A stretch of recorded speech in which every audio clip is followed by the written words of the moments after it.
विज्ञान मंडळाच्या संदर्भात वेगळा विषय आहे पर्यावरण इको टुरिझम असा आपण विषय घेतलेला आहे आणि या इको टुरिझम निसर्ग पर्यटन असं त्याला विषय आपण म्हणतो. एक वेगळा विषय आपण या विज्ञान मंडळामध्ये घेतलेला आहे. गेले 14 दिवस आपण वेगवेगळ्या विषयावर चर्चा करतोय.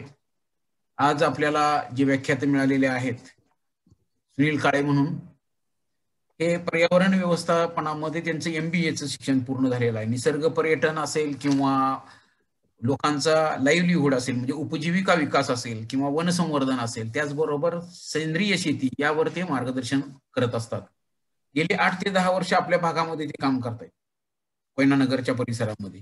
त्यांची जी संस्था आहे ती wild life research and conservation society नावाची एक संस्था आहे. या संस्थेमध्ये ज्या वेगवेगळ्या गोष्टी आहेत त्या गोष्टी आपल्याला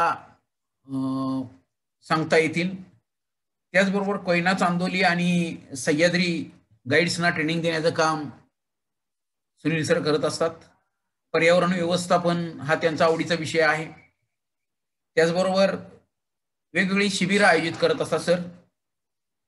एक पक्षी अभ्यासक आहेत चांगले, त्याचबरोबर निरीक्षक एक चांगले निरीक्षक आहेत. आम्ही अनेक वेळा पक्षी निरीक्षणाला किंवा जंगल भ्रमंतीला जात असतो, त्यावेळी ते आमच्याबरोबर असतात किंवा आम्ही त्यांच्याबरोबर असतो. जैव विविधतेच्या नोंदी वेगवेगळ्या पद्धतीनं कशा करायच्या हेही ते सांगतील आपल्याला. त्यांच्याबरोबर नेहमी कॅमेरा, दुर्बीण, ट्रेकिंगचं साहित्य, प्रथमोपचाराच्या संदर्भातलं साहित्य असतंच. परंतु त्यांच्या गाडीमध्ये अनेकदा तुम्हाला बिया वगैरे बघायला मिळतील की ज्या बिया वेगवेगळ्या ठिकाणी लावतात ते नेहमी. बाहेर फिरतीवर असल्यानंतर वेगवेगळ्या ठिकाणची माहिती गोळा करणे आणि त्या माहितीमध्ये अनेक लोकांना एकत्र जोडण्याचं काम श्री सुनील काळे सर करतायत. त्याचबरोबर एक महत्वाची गोष्ट म्हणजे सध्या आता ते एका दौऱ्यावरच आहेत आणि त्यांचं काम जे आता सुरू झालेलं आहे, आज एक मोठा कॅम्पेन त्यांनी सुरू केलेला आहे. सध्या त्यांचं वनवा निर्मूलन मोहीम पाटण तालुका आणि कोयनेमध्ये चालू आहे. सकाळपासून ते त्यातच आहेत. दुसरी गोष्ट आहे होमस्टे मार्गदर्शन. होमस्टे म्हणजे पर्यटक येतो आणि त्याला राहायला मोठ्या हॉटेलमध्ये न घेता एखाद्या गावातल्या छोट्या हॉटेलमध्ये त्याच्याबद्दल पण सर सांगतील की काय त्याच्यामध्ये काय थीम आहे. त्याचबरोबर पर्यटक आणि युवकांना जोडण्याचं काम सर करतात. अनेक लोकांना सरांनी रोजगार मिळवून देण्याचा एक चंग बांधलेला आहे.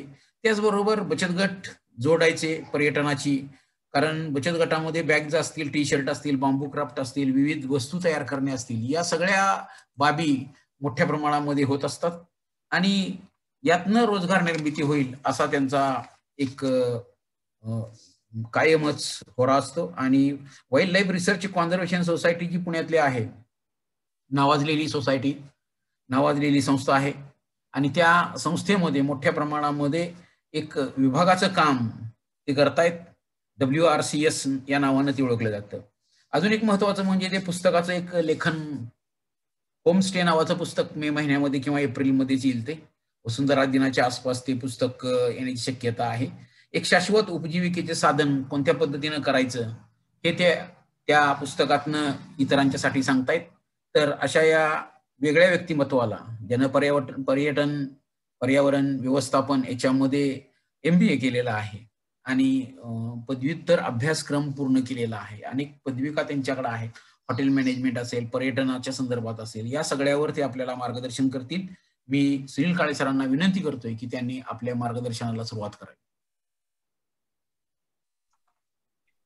धन्यवाद सर. हॅलो, आवाज येतोय ना माझा? हा, येतोय. हा सर, धन्यवाद सर. आज या ठिकाणी मला कर्मवीर भाऊराव पाटील विद्यालय आणि ज्युनियर कॉलेज यांनी आमंत्रित केलं. त्याचबरोबर कुंभार सरांचंही खूप धन्यवाद की त्यांनी मला या कार्यक्रमासाठी निमंत्रित केलेलं आहे. तर सर, मला थोडं स्क्रीन जर शेअर करता आली तर बरं होईल, कारण प्रेझेंटेशन आपल्याला दाखवायचं आहे. हा, एक करतोय. सुनीलला करू का कुठल्याला करू? फक्त सुनील नाव असणाऱ्याला करा सर. हा, ठीक आहे.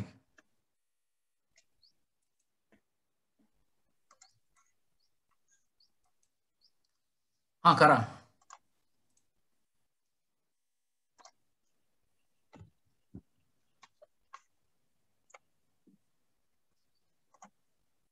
सर दिसतंय आपल्याला स्क्रीन? अजून काही दिसत नाही, पण स्क्रीन शेअर केलाय असं म्हणता येते. डबल क्लिक करून एंटर करा बरं फुल स्क्रीन मोडला.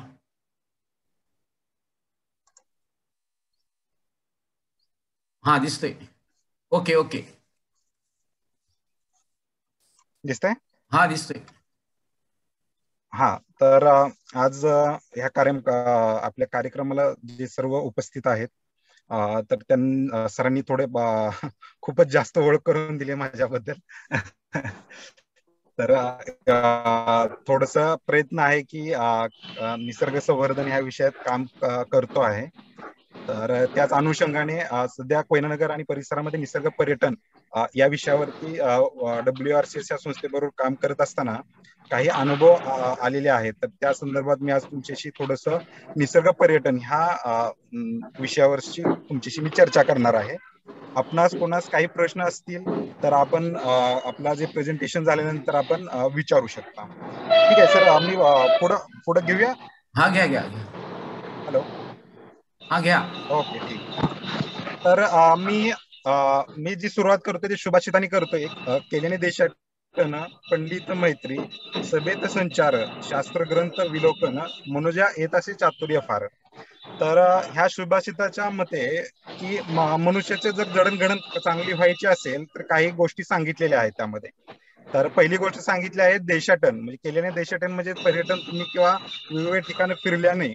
त्याचबरोबर जे आपले मित्र आहेत तर ते चांगले अभ्यासू किंवा सुजान मित्र जोडल्यानंतर आणि सभेत किंवा वेगवेगळ्या ठिकाणी गेल्यानंतर तसेच आपण चांगली चांगली पुस्तकं वाचल्यानंतर एखाद्या मनुष्याच्या जडणघडणीत त्याचा खूप मोठा परिणाम असतो, हा या सुभाषितातून म्हटलं गेलेला आहे. तर आज आपण ह्यामध्ये पहिला जो भाग म्हटलेला आहे पर्यटन, तर ह्या पर्यटनाविषयी पहिल्यांदा आपण बोलूयात आणि हळूहळू करत आपण निसर्ग पर्यटनाकडे जाऊयात की पर्यटन म्हणजे काय हे पहिल्यांदा समजून घेऊया आपण आणि नंतर एक एक टप्प्याने आपण पुढे जाऊयात. ठीक आहे.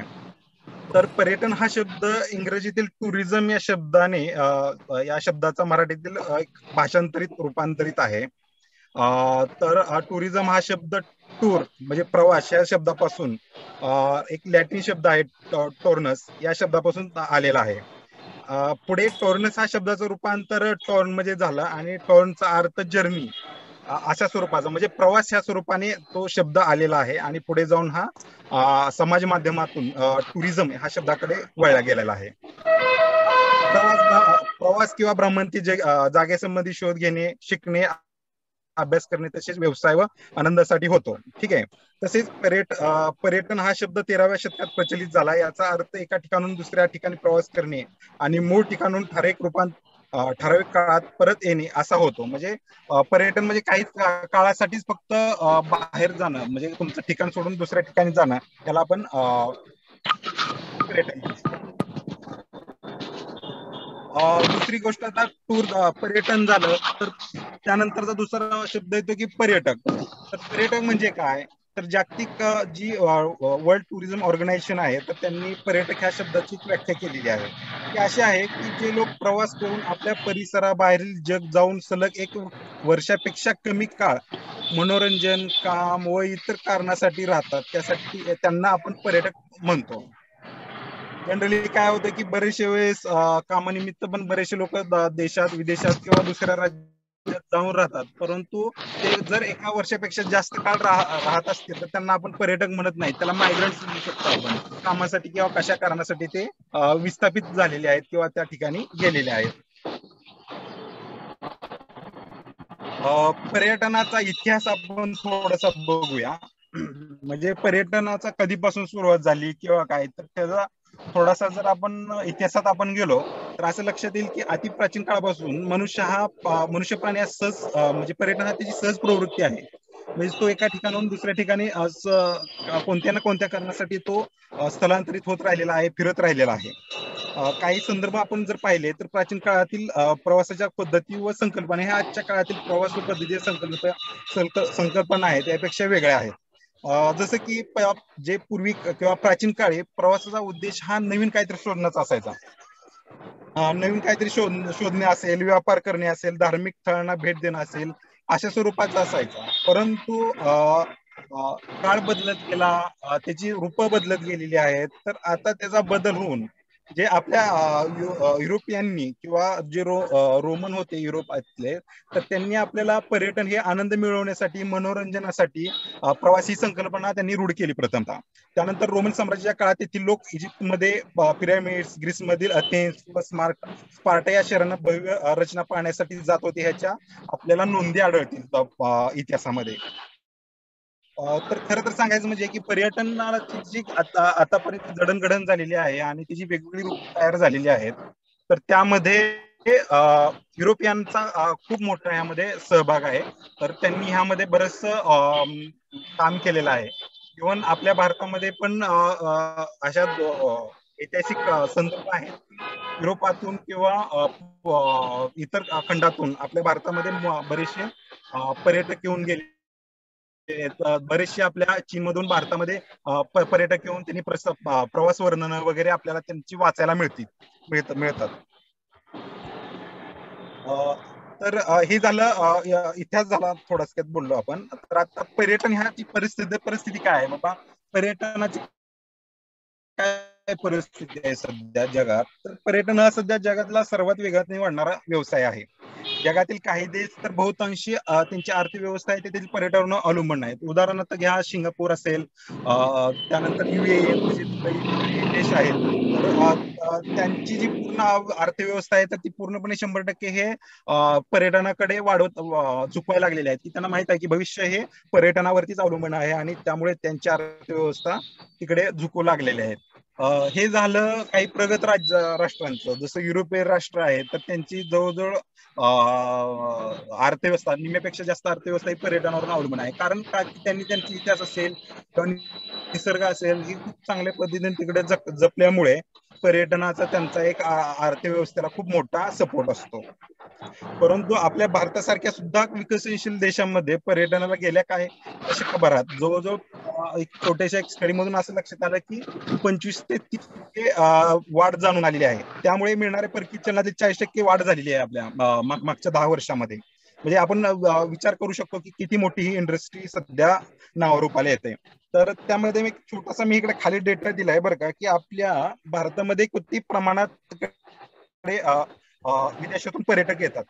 तर त्यात सगळ्यात जास्त म्हणजे हे लाखामध्ये आहे, तर सरासरी 25 लाखाच्या आसपास महाराष्ट्रामध्ये आपल्याकडे येतात विदेशातून. आपल्याकडे वेगवेगळ्या लेणी आहेत किंवा व्याघ्र प्रकल्प, इतर गोष्टी पाहण्यासाठी येतात.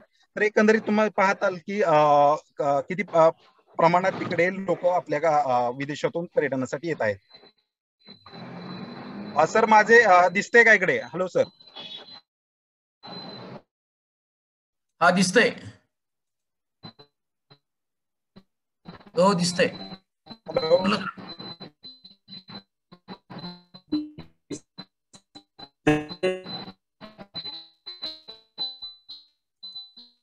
दिसतंय.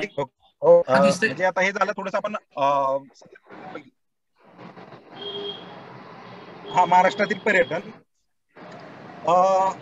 महाराष्ट्र राज्यात दरवर्षी देशाच्या विविध प्रांतातून 4 कोटी आणि परदेशातून सरासरी 20 ते 25 कोटी पर्यटक येत असतात. त्यापैकी 1.5 कोटी पर्यटक हे अजिंठा, वेरूळ, मुंबईला भेट देतात. परदेशी पर्यटकांपैकी 3 ते 3.5 लाख पर्यटक हे राज्याच्या इतर भागात जसे पंढरपूर, शिर्डी, पैठण, शिंगणापूर इथे ठिकाणी भेट देतात. हे पर्यटक मुख्यत्वे ऐतिहासिक स्थळांना पाहण्यासाठी आणि व्यवसाय करण्यासाठी महाराष्ट्रातील शहरांना भेटी देतात. परदेशी पर्यटकात 1990 पासून शैक्षणिक कारणासाठी, म्हणजे पहिलं फक्त ऐतिहासिक आणि काही धार्मिक पर्यटनच होतं, परंतु 90 नंतर काही बदल, की जसं आपल्याला जागतिकीकरणानंतर तर भारताने किंवा महाराष्ट्रामध्ये शैक्षणिक कारणास्तव आणि वैद्यकीय उपचारासाठी येणाऱ्या पर्यटकांची संख्या खूप मोठ्या प्रमाणात वाढलेली आहे. देशांतर्गत आणि राज्यांतर्गत पर्यटनामध्ये धार्मिक कारणाने होणाऱ्या पर्यटनाचे प्रमाण सर्वाधिक जास्त आहे आपल्या सध्या महाराष्ट्रामध्ये किंवा भारतामध्ये. तर आपण एक थोडक्यात पर्यटनाचे प्रकार पाहणार आहोत. ह्यामध्ये काही गट तयार केलेले आहेत पर्यटनाचे, ढोबळ मानाने केलेले आहेत. ह्यापेक्षाही अधिक म्हणजे आपण भाग करू शकतो त्यामध्ये. तर पहिला आपण जर विचार केला की पर्यटकांच्या संख्येनुसार जर विचार केला आपण त्यांचा एक प्रकार पर्यटनाचा, तर व्यक्तिगत पर्यटन म्हणजे मी स्वतः आहे, मी माझी बॅकपॅक केली आणि मी चाललो लद्दाखला किंवा मी चाललो स्वित्झर्लंडला एकटाच निघालो, तर एक व्यक्तिगत पर्यटन की एकट्याने पर्यटन करायचं. दुसरं आहे सामूहिक किंवा गटाने करायचं की एका ग्रुपने जायचं कुठेही जाऊ शकतात, तर ते गटाचं पर्यटन होऊ शकतं. दुसरा प्रकार आहे कालावधीनुसार, म्हणजे किती काळ मी पर्यटन करतोय, म्हणजे असं म्हणता येईल की मी काही 1 किंवा 2 दिवसासाठी मी पिकनिक करून येऊ शकतो किंवा फिरून येऊ शकतो, त्याला अल्प काळाचं पर्यटन म्हणू शकतो आपण. आणि दीर्घकालीन म्हणजे की मी युरोपला गेलो, महिना गेलो, 2 महिने गेलो, हे दीर्घकालीन म्हणता येईल. त्यानुसार देशानुसार म्हणजे परदेशी आणि देशांतर्गत असे 2 प्रकार पडू शकतात त्यामध्ये. तर त्यामध्ये परदेशी त्यामध्ये खोलात जात नाही त्यामध्ये मी. तर आपण देशांतर्गत पर्यटनाला थोडस बघूया, विचार करूया. तर देशांतर्गत पर्यटनामध्ये पण काही आपण ढोबळमानाने काही भाग पाडू शकतो. त्यामध्ये निवासी पर्यटन, भटके पर्यटन असं आपण 2 भाग करू शकतो. निवासी पर्यटन म्हणजे की आजूबाजूला किंवा जाऊन तिथे फक्त राहणं, तिथं तिथला नजारा किंवा देखावा बघणं एवढंच करणं. आणि भटके म्हणजे मी ट्रेकिंगला गेलो किंवा मी लद्दाखला गेलो की जिकडे मला डोंगर दऱ्या वगैरे मला पाहायची इच्छा आणि मी भटकत जंगल फिरणं, याला भटके पर्यटन म्हणू शकतो आपण. पर्यटनाच्या हेतूनुसार काय काय होऊ शकतं, तर हेतू काय आपला पर्यटनाचा त्यानुसार पण प्रकार पडू शकतात. म्हणजे मला पंढरपूरला जायचंय, मला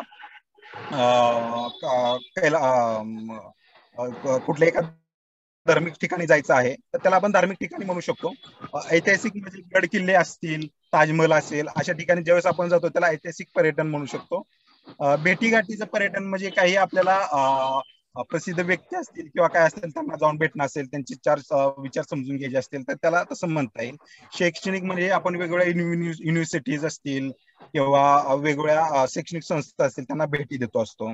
मनोरंजनामध्ये म्हटलं तर आजकाल मनोरंजनासाठी जे फेमस आहे गोवा वगैरे अशा ठिकाणी जातात, त्याला मनोरंजनाचं पर्यटन म्हणतात. सांस्कृतिक बघायला गेलं तर केरळमध्ये आपण तिथली संस्कृती किंवा लडाखची एक वेगळ्या प्रकारची संस्कृती बघायला जाऊ तर त्याला सांस्कृतिक पर्यटन म्हणता येईल. आरोग्यविषयक म्हणजे की आपल्याकडे चांगले मोठे मोठे मेडिकल्स किंवा हॉस्पिटल चांगली झालेले आहेत, हे जर कुठले आजार वगैरे झाले असतील तर त्यासाठी आपण जाऊ शकतो. कृषी पर्यटन हे सर्वांना माहितच आहे. साहसी पर्यटनात एक नवीन शाखा आता सध्या खूप उदयोन्मुख होत आहे आणि जे आज मी तुम्हाला सगळ्यांना बोलणार आहे पुढे जाऊन, निसर्ग पर्यटन यावरती सविस्तर आपण बोलणार आहोत. एक पर्यटन आपण करू शकतो. आणि राहिलेले आणखी काय प्रकार आहेत, पायी पर्यटन, रस्ते मार्ग पर्यटन, रेल्वे मार्गाने जाणारे वगैरे वगैरे, उन्हाळी, हिवाळी, पावसाळी अशा स्वरूपाचं वेगवेगळ्या पद्धतीने आणि आणखी बरेचसे क्रायटेरिया देता येतात किंवा भाग पडता येतात. पण मी ढोबळमानाने तुम्हाला काही बेसिक तुम्हाला पर्यटनाचे प्रकार यामध्ये सांगितलेले आहेत. त्यानंतर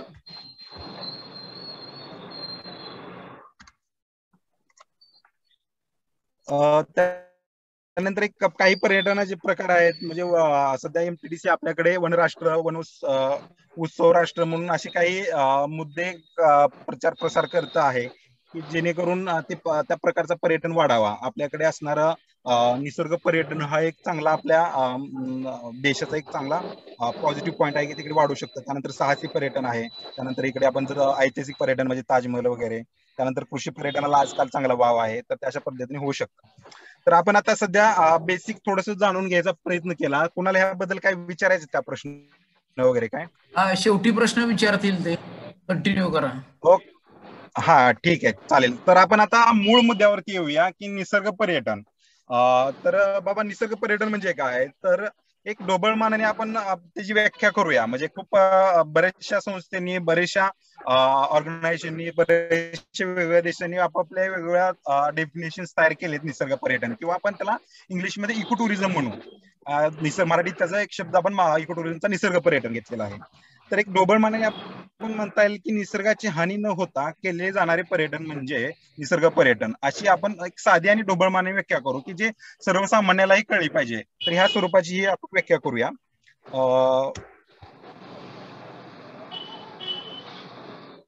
तर निसर्ग पर्यटनाची मुख्य उद्दिष्टे काय आहेत, तर निसर्ग पर्यटनाचा पहिला मुख्य उद्देश आहे की पर्यावरणाचं संरक्षण, हे पहिला मुद्दा आहे. दुसरं असं आहे की नैसर्गिक साधन संपत्तीचा सुज्ञ व कमीत कमी वापर. म्हणजे काय होतं की पर्यटनाला गेल्यानंतर तिथल्या साधन संपत्ती आहे, तिथले रिसोर्सेस आहेत, तर त्या अमाप वापर होऊन ते कमी होतात किंवा नष्ट होतात ते होऊ नये ह्यासाठी निसर्ग पर्यटन आहे. आणि तिसरा आणि सर्वात तोही महत्वाचा मुद्दा आहे की स्थानिक लोकांना किंवा स्थानिक समाजाला त्यामधून ठीक आहे. आपण एक तीन सर्कल दुसरा सर्कल तुम्हाला दिसेल तो प्रॉफिटचा आहे आणि तिसरा आहे पोषक तत्व आहे ते मी तुम्हाला सांगतो. साधारणतः कोणत्याही पर्यटन स्थळाच्या नैसर्गिक ठेवणीमध्ये करू नये. म्हणजे जे ज्या स्थितीत आहेत त्या भूरूपे जैवविविधता यांच्या पर्यटन वापर करून निसर्ग भ्रमंती, जंगल भेटी, गिर्यारोहण, नौकानयन, जंगली स्वपदांचा मागोवा, पक्षी निरीक्षण, औषधी वनस्पतींचा अभ्यास, वननिवास अशा अनेक संकल्पना राबविता येतील ज्याद्वारे तेथील निसर्गाचे संरक्षण व संवर्धन होईल. तसेच कृषी पर्यटन व ग्रामीण पर्यटनाच्या माध्यमातून स्थानिक लोकांना आर्थिक व सामाजिक विकास साधता येईल. तर ह्यामध्ये असं आहे की कुठेही आपण ज्या ठिकाणी आपण निसर्ग पर्यटनाची संकल्पना राबवत असो तर त्याचं महत्वाचं मार्गदर्शक तत्व आहे की तिथे आर्टिफिशियल किंवा मानवीय हस्तक्षेप म्हणतो की हे तोडा आणि ते बांधा ह्या गोष्टी कमीत कमी करून तिथे असणारे उपलब्ध साधन संपत्ती काय आहे आणि तिथले उपलब्ध ज्या गोष्टी आहेत आणि निसर्गाला पूरक असेल असे त्या ठिकाणी आपण त्याचा बदल करण्याचे अपेक्षित आहे.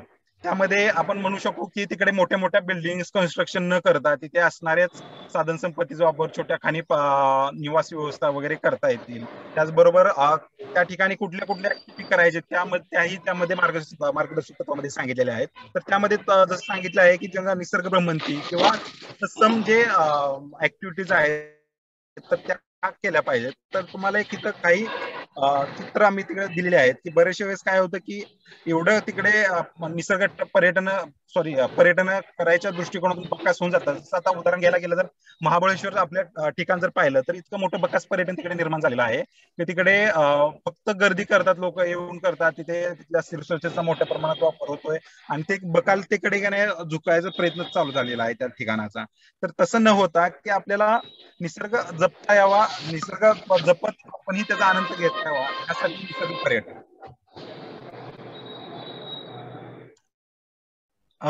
भारत देश आणि निसर्ग पर्यटन.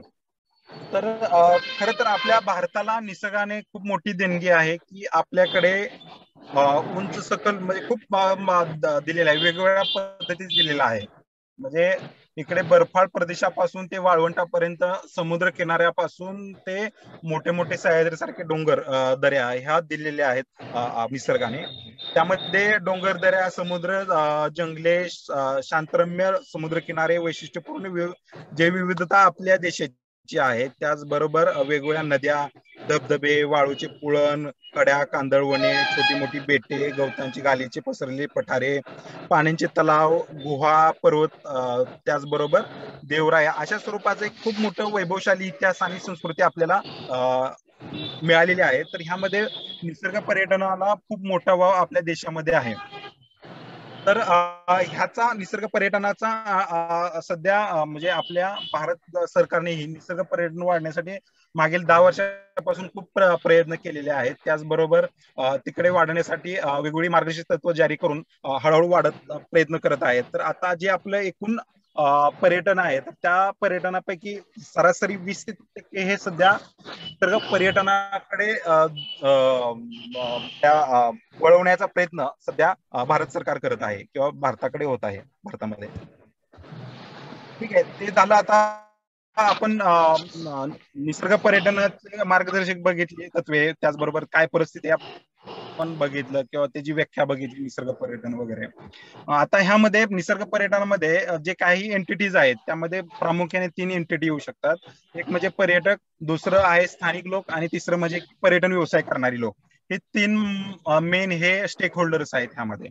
मग ह्या स्टेक होल्डर्स मध्ये तर त्यांच्याही काही जबाबदाऱ्या घालून दिलेल्या आहेत की निसर्ग पर्यटन जर चांगलं किंवा सस्टेनेबल किंवा शाश्वत व्हायचं असेल तर ह्या 3 घटकांनी त्यांची जबाबदारी जर योग्य पद्धतीने पार पाडली तर हे निसर्ग पर्यटन योग्य पद्धतीने पुढे जाणार आहे. अथवा अदरवाईज किंवा ते जर त्यांनी कुठल्याही त्यातल्या एका दुव्याने जर चांगलं केलं काम नाही त्यामध्ये तर हे निसर्ग पर्यटन काही दिवस चालेल आणि ते बंद पडेल आणि त्यातला ठिकाण बकाल व्हायला काही वेळ लागणार नाही. तर आपण ते थोडंसं जाणून घेऊया. एखाद्या पर्यटन स्थळी जाताना फक्त मौज करायला न जाता तेथील निसर्ग अभ्यासपूर्वक जाणून घेतला तर त्याचा खरा आस्वाद आपल्याला घेता येईल ही जाणीव जाणाऱ्या पर्यटकाला असली पाहिजे. ह्या जाणीवेतून जर पर्यटक गेला तर तिकडे जाऊन धांगडधिंगा किंवा तिकडे जाऊन प्लॅस्टिक करणं, कचरा करणं किंवा तिथल्या नैसर्गिक साधन संपत्ती असेल कुठलेही, जसं ऐतिहासिक असो किंवा नैसर्गिक कुठलेही असो, तर त्याला कुठल्याही प्रकारची हानी होणार नाही याचा त्यांनी काळजी घेतली पाहिजे. आपल्या कोणत्याही कृतीमुळे स्थानिक पर्यटनास बाधा पोहोचणार नाही, पर्यटन स्थळी स्वच्छता राहील व तेथील सौंदर्य अबाधित राहील याची दक्षता पर्यटकांनी घेतली पाहिजे. तर आता बऱ्याच वेळेस आपण जातो बघतो बघा, जुने काही केव्ज आहेत किंवा काही लेण्या आहेत, काही मंदिरं आहेत, तर तिकडे गेल्यानंतर का नाही त्या प्रत्येक दगडावरती का नाही कुणाची नावं लिहिलेली असतात, त्यावरती कसल्याही चित्रविचित्र आकृत्या काढलेल्या असतात. त्यामुळे जे निसर्ग सौंदर्य होतं त्या लेण्यांचं वगैरे काय तर ते बिघडत चाललेलं आहे. त्याचबरोबर बऱ्याचशा वेळेस पर्यटक का नाही निसर्गाच्या ठिकाणी जातात, तिकडे प्लॅस्टिक घेऊन जातात, तिकडे टाकतात, तिकडे येताना तिथनं काही वनस्पती वरबडून घेऊन येतात किंवा काही तिकडे शिकारी वगैरे पण करायचा प्रयत्न करतात जंगलात जाऊन. म्हणजे असं विभत्स पर्यटन होऊ नये ह्यासाठी पर्यटकांची जबाबदारी आहे की त्याने आपण जाताना जबाबदारीने त्या ठिकाणी गेलं पाहिजे. निसर्गाची सर्व रूपे पर्यटकांसाठी तर आकर्षक बिंदू आहेतच, पण त्यातही पुढे जाऊन त्या ठिकाणच्या स्थानिक जैवसाठी अधिवास म्हणून त्याचे महत्व खूप जास्त आहे. म्हणजे ह्या वाक्याचा असा अर्थ मी काढतोय की ज्या ठिकाणी साधारण उदाहरण घेतलं तर आपल्या आजूबाजूला सह्याद्री टायगर रिझर्व आहे, तर ते मुख्य त्याचं टायगर रिझर्व ठेवण्याचं कारण आहे की तिथली असणारी जैविक विविधता वाचवणे हे मुख्य हेतू आहे टायगर रिझर्व करायचा, आणि दुय्यम हेतू तिथे निसर्ग पर्यटन करायचा. तर हे पर्यटकांनी लक्षात घेतलं पाहिजे की आपण जे टायगर रिझर्व किंवा हे स्थापन केलेले आहेत किंवा संरक्षित वन आहेत, ठिकाण आहेत, तर त्याचं मूळ कारण असं आहे की तिकडचे जैविक विविधता वगैरे तिथं वाचून राहावी यासाठी ते आहे. पर्यटन हे दुय्यम गोष्ट आहे. त्या ठिकाणी अनेक पक्षी, प्राणी, छोटे कीटक, सरीसृप, अन्न साखळीतले छोटे छोटे घटक यांचे जीवन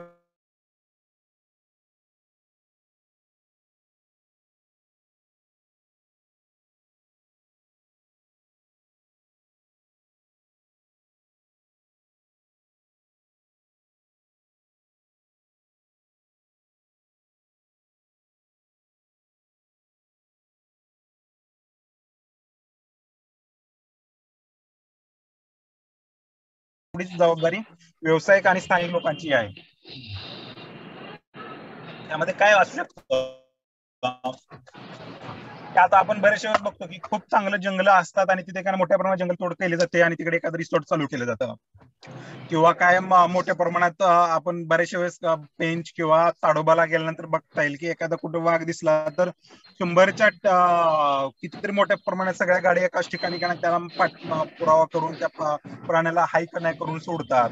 किंवा एक साधारण एक उदाहरण आहे की पाठीमागे मागच्या महिन्यात एक फाल्कन आला होता लोणावळ्यामध्ये, तर त्याचे फोटो घेण्यासाठी हजारो ते फोटोग्राफर तिकडे रांगत तिकडे त्या पठारावरती फिरत होते, जेणेकरून ते फोटो त्या फाल्कनचे विनीचा काळ होता तो त्याला डिस्टर्ब झालंच झालं.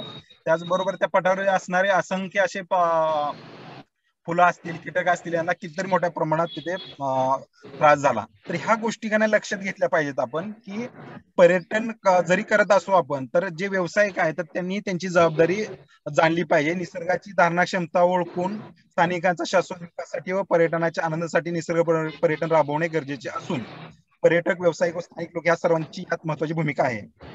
पर्यटन व्यावसायिकांनी फक्त आपल्या जलद फायद्यासाठी नैसर्गिक साधन संपत्ती ओरबडली तर उद्या हेच व्यवसाय बुडीत निघायला वेळ लागणार नाहीत व याची गत सोन्याचं अंड देणारी कोंबडीसारखी होईल. यासाठी त्यांनी आपल्या व्यवसायामुळे नैसर्गिक साधन संपत्तीवर ताण पडणार नाही, तसेच स्थानिक पर्यावरणाचे प्रदूषण होणार नाही याकडे कटाक्षाने लक्ष दिलं पाहिजे. ही खूप मोठी जबाबदारी या व्यावसायिकांची आहे. आणि स्थानिक लोक हे या साधन संपत्तीवर मोठ्या प्रमाणात अवलंबून असतात, त्यामुळे त्यांनाही आपल्या परिसरात पर्यटनामुळे होणारे दुष्परिणाम टाळून विकास कसा साधता येईल हे पाहिले पाहिजे व त्यासाठी जाणीवपूर्वक सर्वांनी प्रयत्न केले पाहिजेत. हा, तर आता पुढे जाऊन की बाबा का गरज आहे निसर्ग पर्यटनाची, जसं आपण बघितलं ह्या जबाबदाऱ्या बघितल्या, निसर्ग पर्यटन म्हणजे काय किंवा काय, ह्या सगळ्या गोष्टी बघतोय आपण. तर निसर्ग पर्यटनाची गरज काय आहे, तर सध्या परिस्थितीत चालू असलेल्या परिणामावर एक नजर फिरवली तर या अधिवासाची व पर्यायाने तेथील पर्यावरणाची मोठ्या प्रमाणात हानी होताना दिसून येत आहे. अनियंत्रित पर्यटन व अयोग्य नियोजनाच्या अभावामुळे एकेकाळी सौंदर्यपूर्ण व निसर्ग संपन्न असलेली काही पर्यटने आता बकाल होऊ लागलेले आहेत. जसं मी आता तुम्हाला उदाहरण दिलंय, महाबळेश्वर वगैरे त्या ठिकाणी आहे. लोणावळा एक उदाहरण घेता येईल की खूप चांगलं होतं, परंतु आता खूप विभत्स किंवा बकाल होत निघालेले आहेत.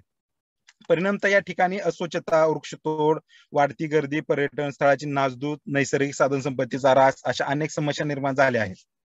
यांत्रिकीकरण व आधुनिकीकरणाच्या वेगात हे प्रमाण जास्तच वाढले आहे. या सगळ्यांवर वेळीच आवर घातला नाही तर निसर्गाचा हा सगळा अनमोल ठेवा नाहीस होण्याची शक्यता असते. पर्यटनाच्या प्रगती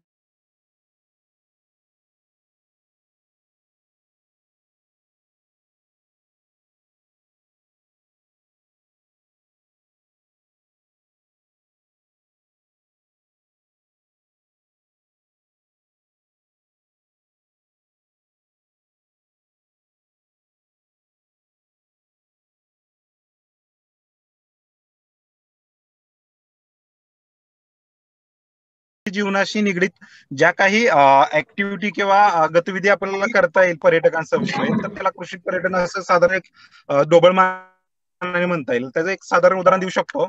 तर माझ्या जवळचे एक शेतकरी आहेत, तर त्यांनी त्यांच्या शेतावरती येणाऱ्या पर्यटकांना तिथल्या शेतामध्ये उत्पन्न होणाऱ्या गोष्टी, तिथं राहण्याची व्यवस्था केलेली आहे त्या ठिकाणी.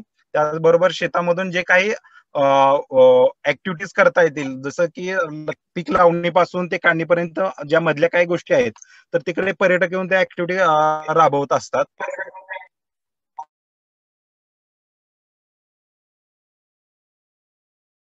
जे येण्याचा प्रयत्न केला जातो. आणि त्याचबरोबर त्यांच्या ज्या जीवन पद्धती आहे शेतकऱ्याची ही समजून घेतली जाते. त्याला आपण एक ढोबळ मानाने आपण कृषी पर्यटन म्हणू शकतो. ठीक आहे. हॅलो. हा, ठीक आहे. आणखी कोणाला काय विचारायचंय का?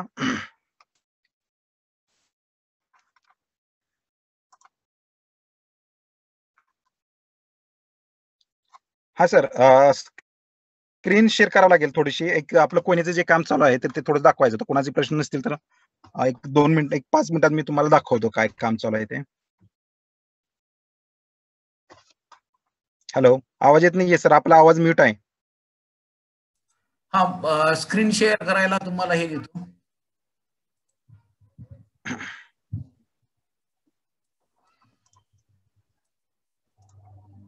होते का बघा?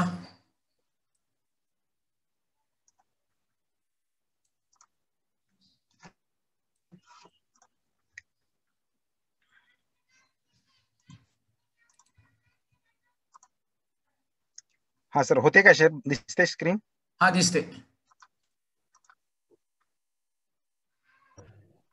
हा, सांगा.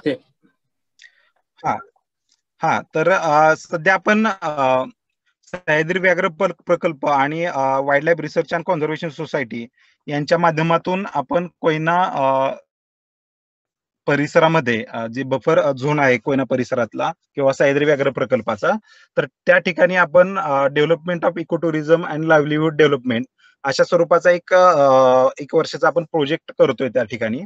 तर यामध्ये हेतू आहे, जसं आपण निसर्ग पर्यटनाबद्दल आपण बोलत होतो की निसर्ग पर्यटन काय आहे हे स्थानिकांना समजून देणं, त्याचबरोबर निसर्ग पर्यटनाचे जे काही फायदे आहेत ते स्थानिक लोकांना मिळवून देण्यासाठी आपण प्रयत्न करत आहोत. आणि त्यांची कॅपॅसिटी, कौशल्य विकास म्हणतो किंवा कॅपॅसिटी बिल्डिंग म्हणतो, ह्या कार्यक्रमाचा आपण हेतू आहे.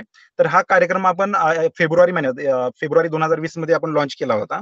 तर त्यासाठी आपले माजी PCCF माधव गोगटे साहेब होते या कार्यक्रमाला, आणि त्यांच्या हस्ते कार्यक्रम आपण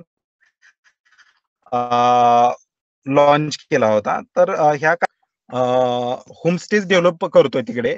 तर होमस्टे हा कॉन्सेप्ट असा आहे की कोणताही पर्यटक आल्यानंतर ते हॉटेलमध्ये राहण्याच्या ऐवजी ते स्थानिक लोकांच्या घरी राहायला प्रिफर करतील किंवा त्या पद्धतीने त्या ठिकाणी व्यवस्थापन जर केलं तर त्या स्थानिक लोकांच्या घरी राहतील, जेणेकरून स्थानिक लोकांना दोन आर्थिक मदत मिळेल किंवा त्याचं रोजगाराचं एक साधन निर्माण होईल त्यांना.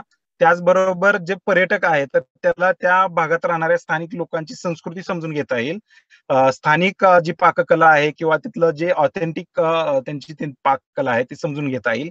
त्याचबरोबर तिथलं कल्चर किंवा संस्कृती हे जवळून पाहता येईल. तर हे एक दुवा निर्माण करण्यासाठी हे होमस्टे आपण डेव्हलप करत आहोत. तर त्यासाठी आपण वेगवेगळ्या प्रकारचे मार्गदर्शन आणि प्रशिक्षण शिबिर आपण कोयनामध्ये भरवत आहोत. तर त्यामध्ये आपल्याला तुराळ इथल्या गावाचे रत्नागिरीचे तुराळ आहे तर तिथले रस्टिक होमस्टे चालवणारे नितीन करकरे आणि शिल्पा मॅडम करकरे ते आपल्याला मदत करत आहेत. तर त्यामध्ये आपण त्यांच्या ठिकाणी आपण एक्सपोजर विजिट्स पण घेतलेले आहेत. तर त्यामध्ये आपण कशा पद्धतीने ते होमस्टे चालवतात, त्याचबरोबर निसर्गाची मिळती जुळती घरं कशी निर्माण करावी किंवा कन्स्ट्रक्शन कसं करावी की जेणेकरून निसर्गालाही हानी होणार नाही. त्याचबरोबर जो बांधणार आहे होमस्टे किंवा चालू करणार आहे त्यालाही कुठल्याही मोठ्या प्रमाणात खर्चात न पडता पर्यटकाला आवडेल अशा स्वरूपाची काही आपण तिकडे बांधकामं किंवा जे काय उपलब्ध आपलं घर आहे तर त्यामध्ये काही बदल आपण करू शकतो का ह्यासाठी आपण प्रयत्न करत आहोत. त्याचबरोबर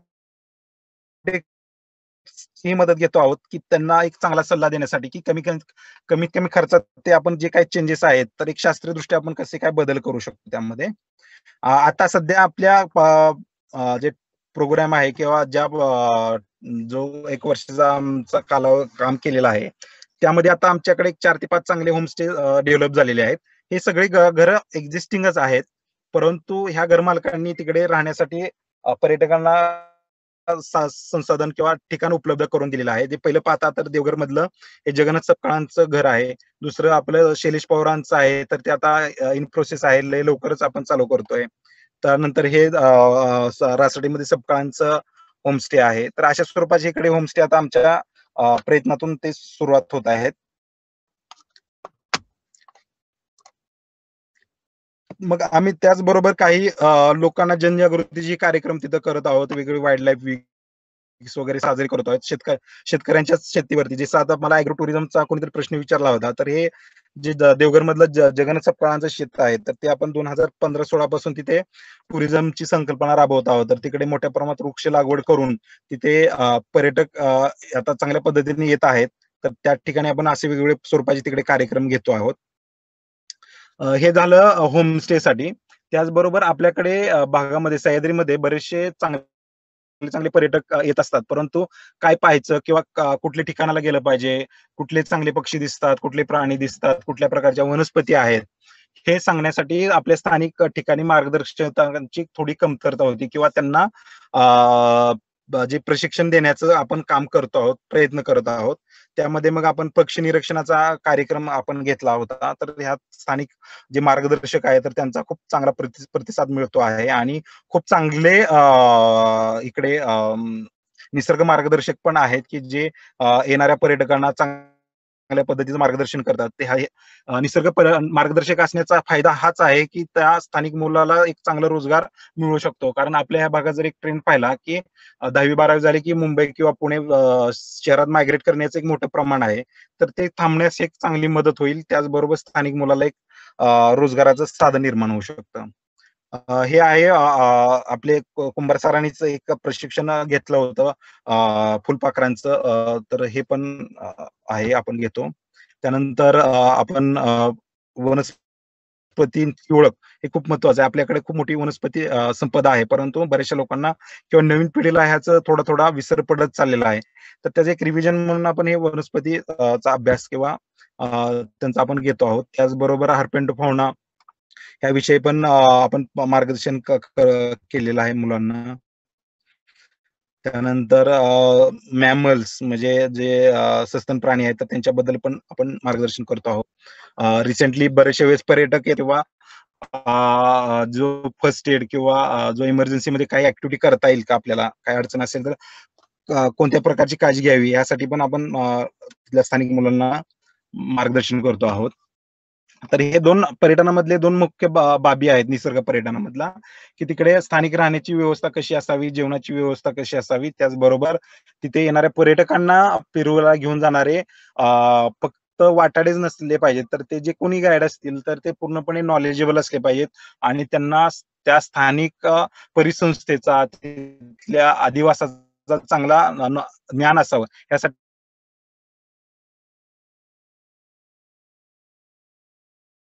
त्याचबरोबर महिलांसाठी एक रोजगाराचं एक चांगलं होऊ शकतं साधन, की बऱ्याचशा वेळेस आपण बरेचसे लोक गेलो असेल, ताडोबाला गेलो असेल, पेंचला असेल किंवा खाली पेरियार वगैरे त्या ठिकाणी गेल्यानंतर तिथे सोयीनर्स मिळतात. त्या ठिकाणी गेल्यानंतर सोयीनर्स म्हणजे की त्या ठिकाणी काहीतरी एक कलाविष्कार किंवा वस्तू बनवल्या जातात, स्थानिक लोक बनवत असतात. परंतु आपल्या इथे अजून भागात अशा प्रकारच्या वस्तू बनल्या जात नाही. तर आपण ह्या स्थानिक महिला आहेत, एक 10 ते 12 स्थानिक महिला आहेत की त्यांना आपण हँडीक्राफ्ट शिकवतोय. तर त्यामध्ये आता आमचे 90 प्रकारचे प्रोडक्ट आता आपल्याकडे तयार झालेले आहेत आणि त्या महिला बनवत आहेत. त्यामध्ये वेगवेगळ्या प्रकारचे टी शर्ट्स, की चेन्स, पाउचेस ते झालेले आहेत. Excuse me. असे विविध प्रकार आपण बनवतोय आणि ह्यामध्ये महिलांनाही ह्या रोजगाराच्या संधी स्थानिक उपलब्ध होणार आहेत आणि त्याचबरोबर येणार पर्यटक आहेत तर त्यांना घेऊन मी समजा सह्याद्री टायगर रिझर्व्ह मध्ये येत असेल तर मी तिथून काही ना काही वस्तू घेऊन जाणार आहे, तर ह्या काय गोष्टी त्यांना मिळू शकतात तिकडे. तर आता ह्याचा आमचा एक जे प्रोडक्ट बनवतात त्यासाठी आम्ही संस्था म्हणून आणि वन विभाग एकत्रितरित्या त्यांची विक्री करण्यासाठी आम्ही प्रयत्न करतो आहोत. तर आता हा जो आहे तर आपण मेट इन दुल्ला म्हणजे वासोट्याकडे एक स्टॉल ठेवलेला आहे, तिकडे बरेचसे पर्यटक येतात तर ते सोयीनर्स वगैरे घेत आहेत.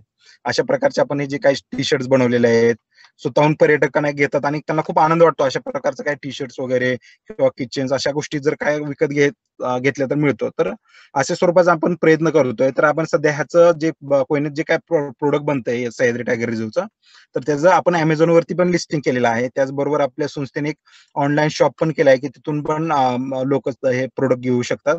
त्याचबरोबर आपण वेगवेगळ्या कंपनीमध्ये आपले एक्झिबिशन स्टॉल्स किंवा वेगवेगळ्या कार्यक्रमामध्ये स्टॉल्स वगैरे लावतो की जेणेकरून तिथूनही लोक ते प्रोडक्ट वगैरे घेऊ शकतात, जेणेकरून त्या स्थानिक लोकांना मिळणार आहेत.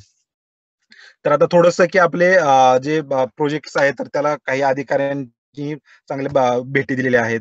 तर जे आपले जे काम आहे तर त्यांचं बरंच त्यांनी चांगलं काम आहे याच्याबद्दलही केलेलं आहे. तर एक थोडंसं अचिव्हमेंट म्हणता येईल या वर्षात आपण केलेलं आहे.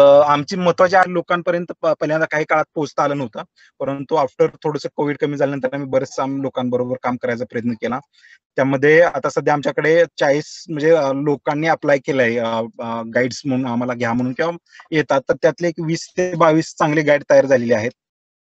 10 होमस्टे आपण आयडेंटिफाय केले, त्यातले 4 आपण फायनल स्टेजमध्ये. ते एक होमस्टे आता एमटीडीसी कडे रजिस्टर झालेला आहे आणि तो पूर्णपणे ऍक्टिव्ह झालेला आहे, पूर्णपणे तो काम करतोय. आणि जसं तुम्हाला सांगितलं की होमस्टे आणि ह्या गोष्टी आहेत.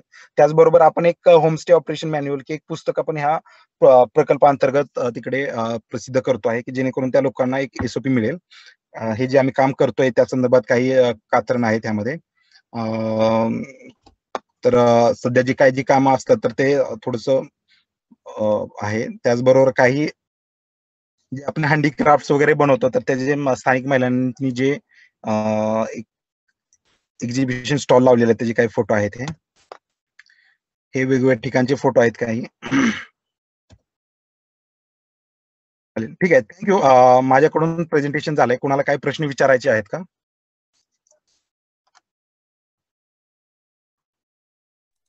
हॅलो, पार्टिसिपंटना प्रश्न विचारायचे आहेत का? कुणाला प्रश्न असतील पर्यटना संदर्भात? हा, बोल. सर पर्यटन कसे तयार होते?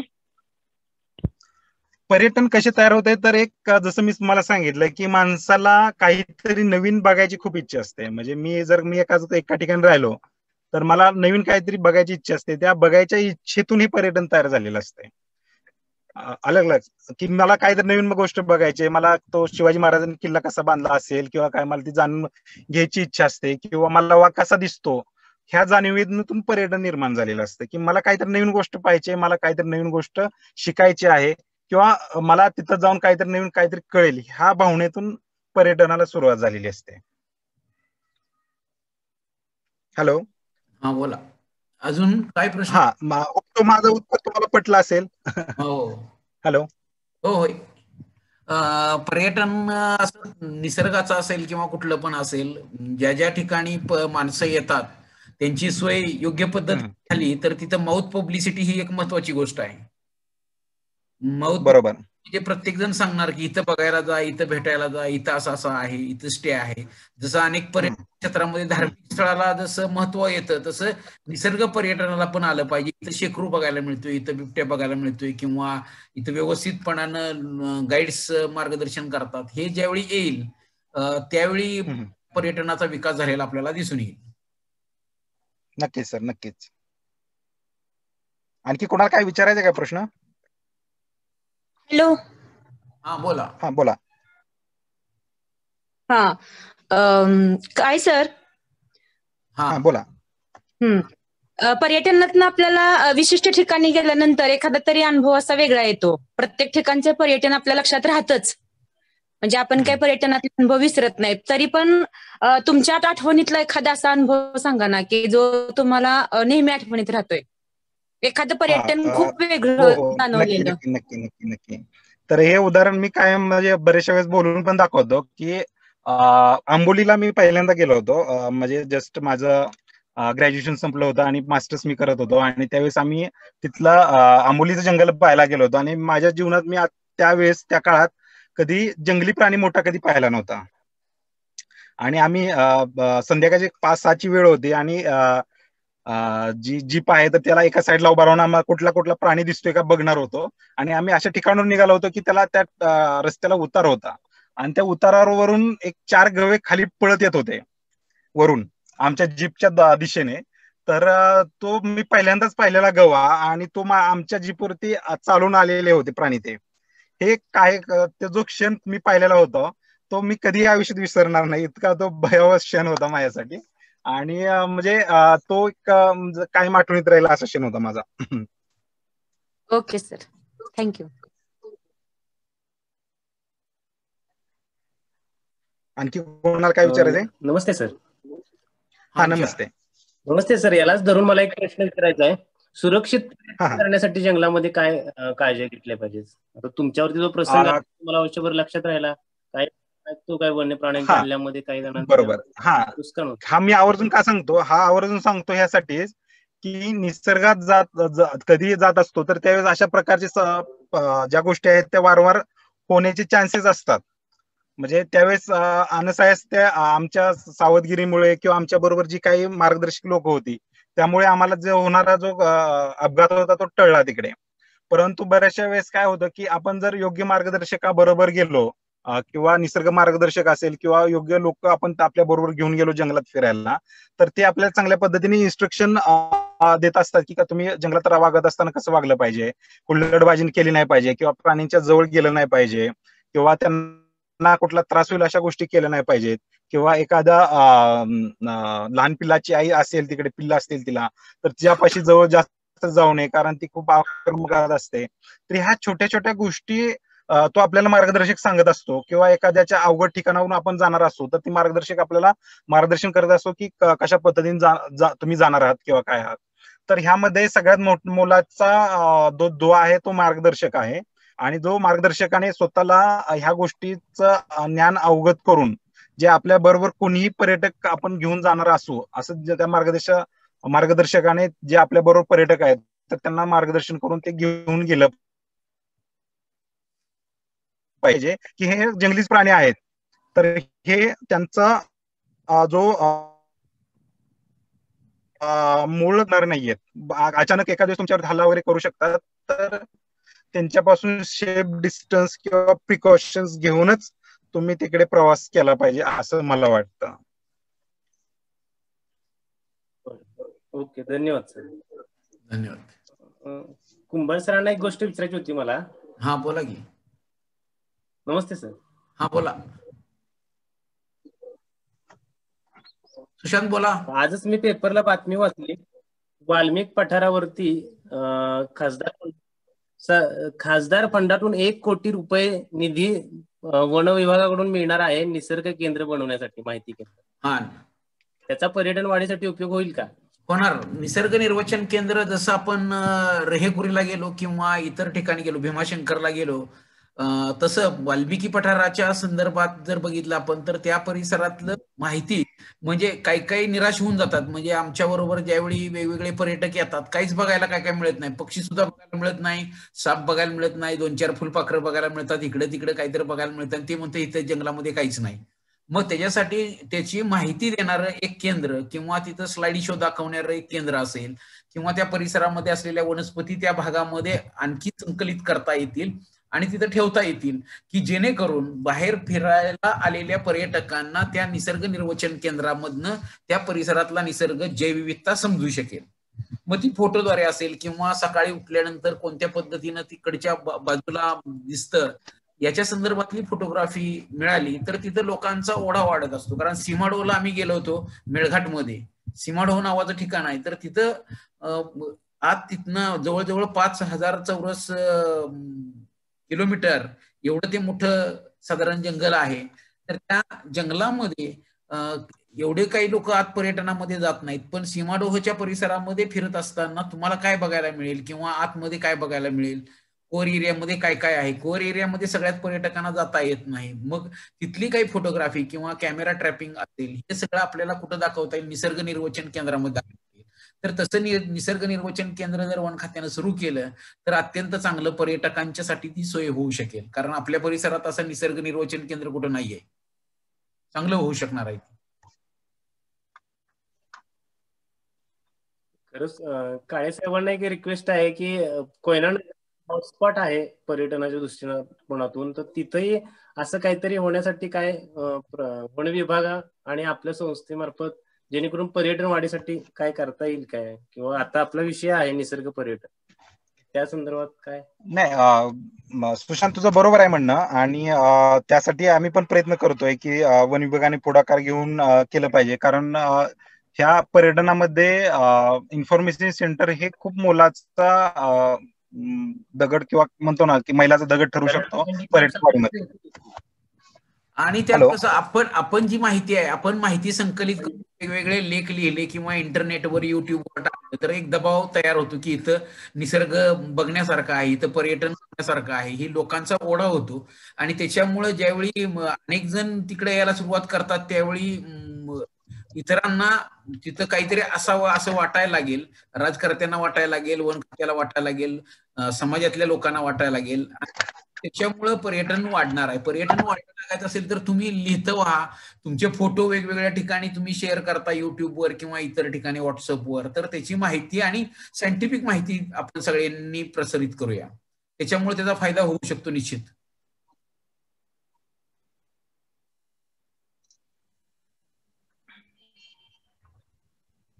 आंबोली सारख्या ठिकाणी काळे साहेबांना एक विचारायचा प्रश्न असा की निसर्ग म्हणजे तिथं पर्यटन निर्मिती निशांत आपला सुशांत परत एकदा विचारशील प्रश्न, काय विचारलास? प्रश्न ऐकवायला नाही. एखाद्या भागाचं एखाद्या भागामध्ये बोलतोय एखाद्या भागात मध्ये पर्यटन वाढवण्यासाठी जंगलच असणं आवश्यक, म्हणजे आता बाकीच्या वेगवेगळ्या गोष्टी असतात पण त्याची आपल्याला प्रचितीच येत नाही त्या भागातली, तर त्याच्यासाठी काही स्टँडर्ड गाईडलाईन्स किंवा असे नॉर्म्स आहेत का? त्या जर आपण कसे चेकलिस्ट बघतो एखाद्या बिल्डिंग चेक करायच्या, तर ह्या पॉइंटला चेक केल्यानंतर ती बिल्डिंगचं कॉलम, स्लॅब, बीम असं, तसं ते पर्यटन ते क्षेत्र होण्यासाठी अशी काही चेकलिस्ट आहे का, किंवा काय असं सर्वे करणारी एखादी संस्था आहे का, किंवा इथं पर्यटन होऊ शकतंय बाबा, इथं तुमच्या इथं बाबा देवराई आहे, तुमच्या इथं सडे आहेत, तुमच्या इथं बाबा हे प्राणी आहेत, हे अशी काही चेकलिस्ट आहे का, किंवा एखादी संस्था आहे का की मार्गदर्शन करू शकते? आता ह्याचं उत्तर सांगायचं असं की त्या ठिकाणी इको टुरिझमच व्हावं किंवा एखाद्या गोष्टीला त्या ठिकाणी ते स्पेसिफिकच व्हावं असं नाहीये. पर्यटनाचे अनेक प्रकार आहेत सुशांत, म्हणजे जवळजवळ का नाही मी आता वाचण्यात आले की माझ्याकडे 94 प्रकारचे टुरिझमचे प्रकार आहेत. तर ते टुरिझमचे प्रकार म्हणजे उघड्या माळावरतीच पण टुरिझम आहे, आलं लक्षात. जिकडे एक झाडी नाही अशा ठिकाणी पण पर्यटन होतं, जिथे खूप चांगली झाड आहे तिथं पण पर्यटन होतं, जिथे जर आपण बघितलं की वाळूमध्ये पण पर्यटन होतं. पर्यटन जागा हा विषय नाही, जे मांडणारे किंवा तो तुमचा विषय त्या लोकांपर्यंत घेऊन जाणार आहेत हे महत्वाची लोक आहेत. म्हणजे असं नाही की ते ह्या क्रायटेरियामध्ये बसलं म्हणजे मग हे पर्यटन होणार आहे, असं नाहीये. तुम्ही किती अपील करताय पुढच्यांना, स्थानिक लोक किंवा जो कोण करणार आहे त्यावरती बरंच अवलंबून आहे असं मला तर वाटतं. कारण आता तुम्ही जर बघितलं दुबई वगैरे तिकडे गेलं तर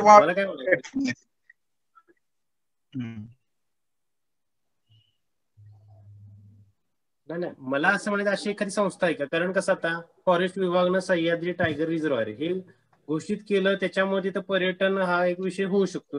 वन विभागामार्फत आला किंवा इंग्रजांनी महाबळेश्वर हे थंड हवेचं ठिकाण वसवलं म्हणून त्याला त्या पर्यटनाचा एक दर्जा प्राप्त झाला, किंवा काही धार्मिक स्थळ असतात ते कुठून तरी स्थापन केली जातात. बरोबर.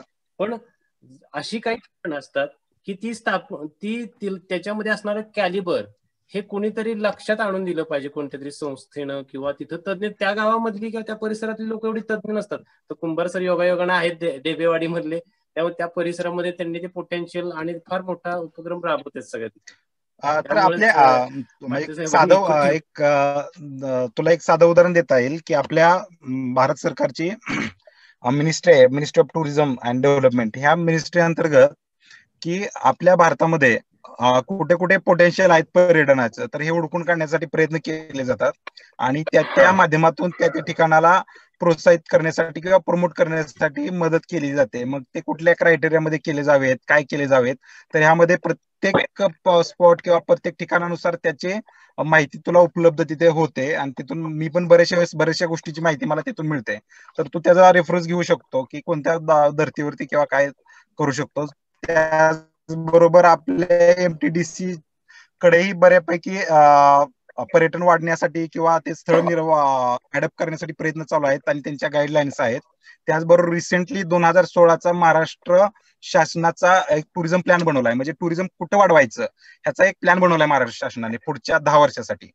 तर त्यामध्ये आपल्याला असं जाणून येतं की त्यांनी वेगवेगळे मुद्दे मांडलेत की आपल्याला पुढच्या 10 वर्षात कशाचं पर्यटन वाढवायचंय. तर त्यांनी जास्त भर त्यांनी कशावरती दिलेला आहे की शहरी पर्यटन किंवा इतर पर्यटन ऑलरेडी झालेलं आहे, परंतु जर आपल्याला त्याचा टक्का वाढवायचा असेल, लोकांची संख्या जास्त वाढ की निसर्ग पर्यटन, ग्रामीण पर्यटन आणि अॅग्रो टुरिझम ह्या गोष्टीवरती भर द्यायचा आणि अशा महाराष्ट्रातले कुठे कुठे हॉटस्पॉट आहेत ते हुडकून काढायचे.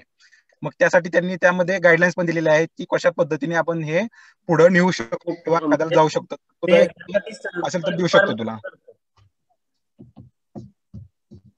आवाज आला नाही काय म्हटलं ते? हॅलो, आवाज आला नाही का म्हणतो तो? थोडासा मध्ये ब्रेक झाला शेवटी एक 10 सेकंद. हा, तर तुला तिकडे जे गाईडलाईन्स आहेत तर ते तुला मी पाठवेन, त्या थ्रू तुला पण लक्षात येईल की काय काय कुठे कुठे पोटेन्शियल असू शकतात आणि त्या कशा पद्धतीने आपण करू शकतो. ठीक आहे, धन्यवाद. ठीक आहे, ओके ओके, धन्यवाद. टार्गेट ओरिएंटेड काम जर केलं आपण, म्हणजे जसं एखाद्या ह्याच्यावर एखाद्या समुद्रकिनारी कासवं येतात किंवा गिधाडं दिसायला लागलेली आहेत, तर ते टुरिझमचा स्पॉट होऊ शकतो. जसं कास पूर्वी काहीच नव्हतं, आता कास हे पर्यटन क्षेत्र मोठ्या प्रमाणामध्ये लोक येत आहेत, कळसुबाईला जात आहेत, काजवा महोत्सव होतोय. असं आपल्याला काय करता येत असेल तर आपण एकत्रितरित्या ते काम केलं पाहिजे, करूया. मी आमच्या विद्यालयातील डुबल मॅडम यांना विनंती करतो की त्यांनी आभार मानावेत. डुबल मॅडम. सर येतोय ना आवाज? हा येतोय, बोला. हो येतोय बोला. तर आज आपण विज्ञान पंधरवड्यामध्ये हे 14वं लेक्चर होतं आपलं. कुंभार सरांच्या आयोजनामुळं आणि संयोजनामुळं बरेच आम्हाला वेगवेगळे लेक्चर्स ऐकायला मिळालेले आहेत आणि आजचा एक नवीनच विषय होता निसर्ग पर्यटनाचा. आणि खूप छान हा विषय होता की ज्या विषयामुळे पर्यटन म्हटलं की आपण फक्त चालणं फिरणं हिरणं एवढंच म्हणतो, पण त्यातले खूप सारे बारकावे आज सुनील काळे सरांच्या मदतीनं आम्हाला ऐकावयास मिळाले आणि खूप छान मार्गदर्शन सरांनी या ठिकाणी केलेलं आहे. तर मी प्रथमच सुनील काळे सरांचं आभार मानते आणि सुधीर कुंभार सरांचे आभार मानते की त्यांनी एवढी छान छान लेक्चर्स आम्हाला आयोजित करून दिलेले आहेत. आणि मी या ठिकाणी ह्या पर्यटनाचा विषय धरून थोडस लिहिलेलं आहे की पर्यटनामुळे आजचं ह्या लेक्चर संबंधातलं हे लिखाण आहे आणि ते या ठिकाणी मी ऐकवत आहे. विज्ञान पंधरवड्याची आहेत काही ध्येय अनेक, विज्ञान पंधरवड्याची आहेत काही ध्येय अनेक, निसर्ग समतोल व राखण त्यातील ध्येय एक, ठेवून डोळ्यासमोर उद्दिष्ट निराळे, ठेवून डोळ्यासमोर उद्दिष्ट निराळे, डॉक्टर सुधीर कुंभार सरांनी आणि लेख तज्ञ सुनील काळे. आजचा व्याख्यान विषय होता खास निसर्ग पर्यटनाचा समजला आम्हाला इतिहास. पर्यटन हे नसते फक्त फिरणे आणि बागडणे, पर्यटन हे नसते फक्त फिरणे आणि बागडणे, उद्देश आहे खरा त्यातून खूप काही जाणणे. निसर्ग पर्यटन फक्त नाही वाढवत शोभा सभोवतालची, निसर्ग पर्यटन फक्त नाही वाढवत शोभा सभोवतालची, पर्यटन व्यवसायाने उपजीविका होते खूप जणांची. निसर्ग पर्यटनाने आनंद वाढतो जीवनाचा, निसर्ग पर्यटनाने आनंद वाढतो जीवनाचा, दृष्टीस पडतो आपल्या समतोल अनमोल ठेवा निसर्गाचा. खूप सारी जैवविविधता पर्यटनाने कळते, खूप सारी जैवविविधता पर्यटनाने कळते, निसर्गातील संशोधनांची ओळख आपल्याला होते. विशेष काळजी घ्यावयाची असते पर्यटन करताना, विशेष काळजी घ्यावयाची असते पर्यटन करताना, देऊ नका वाव पर्यटन हानी होणाऱ्या कृतींना. म्हणूनच पर्यटनाचे नियम सर्वजण जाणून घेऊया, म्हणूनच पर्यटनाचे नियम सर्वजण जाणून घेऊया, पर्यटन प्रदूषण मुक्त व नियोजनबद्ध करूया, निसर्गाचे सौंदर्य जपूया व पर्यटनाचा आनंद सर्वांनी घेऊया. आजच्या व्याख्यानातून मिळाली माहिती अनमोल व भारी, आजच्या व्याख्यानातून मिळाली माहिती अनमोल व भारी, म्हणूनच सुनील काळे सरांचे आहोत आम्ही सारे आभारी, म्हणूनच सुनील काळे सरांचे आहोत आम्ही सारे आभारी. खूप खूप धन्यवाद मॅडम, खूप छान कविता केली तुम्ही, खूप धन्यवाद. धन्यवाद सर. सुशांत टीम पण जी आलेली आहे त्यांचं पण मी आभार मानतो. वेगवेगळ्या क्षेत्रातले आहेत, हे युट्यूबवर आम्ही लेक्चर टाकतोय, इतरांना पण कळेल. म्हणजे पर्यटनातले मुद्दे आपल्याला पण माहित नव्हते, हे वेगवेगळे पहिल्यापासून त्यांनी जे सांगितलं सुनील काळे सरांनी वेगवेगळ्या अँगलनं, ज्यावेळी आपल्याला पर्यटन समजतं त्यावेळी आपण त्याच्या संदर्भात विचार करायला लागतो आणि विचार आल्यानंतर मग कृती होते. अशी चांगली कृती आपल्याकडनं घडेल अशी अपेक्षा बाळगतो. आणि सह्याद्री असेल किंवा पश्चिम घाट असेल, सह्याद्री आणि पश्चिम घाट सगळ्याच्या विकासामध्ये आपलं योगदान आपण वाढवत राहूया. आपण सर्व पर्यावरण प्रेमी निसर्ग मित्र या कार्यक्रमाला आला त्याबद्दल पुन्हा एकदा आभार. आणि हा कार्यक्रम संपला असं मी घोषित करतो. धन्यवाद. धन्यवाद. धन्यवाद सर.